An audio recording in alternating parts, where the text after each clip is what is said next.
नवीन सह हाथ मिसेबे थलापति विजय। ओडिशा को एंट्री करी बीजेपी को करिवे घाइला। खूब शीघ्र थलापति विजय को धरी आसिचंती वीके पांड्यान।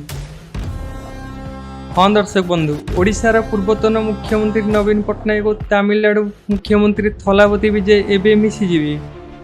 ओडिशा सृष्टि हेबो नुआ धरणर राजनीति। बीजेपी को करिवे टार्गेट। शुणिबा को मिलुछि कि वीके पांड्या खूब शीघ्र थलापति विजय को धरी ओडिशा आसुछंती।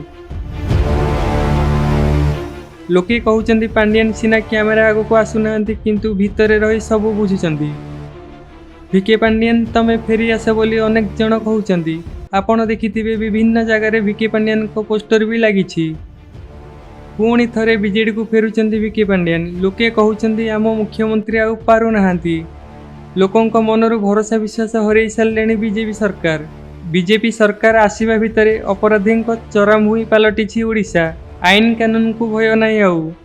जेउठी देखिबो किए काहाकू पिटी पिटी मारी देलाणी तो किए काहाकू रोड मझिरे हाणी फोपाड़ी देलाणी।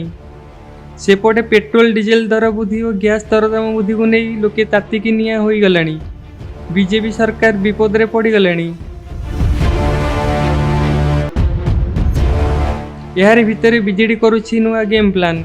तमिलनाडु मुख्यमंत्री थलापति विजय को धरी ओडिशा आसुचंती पांड्यान।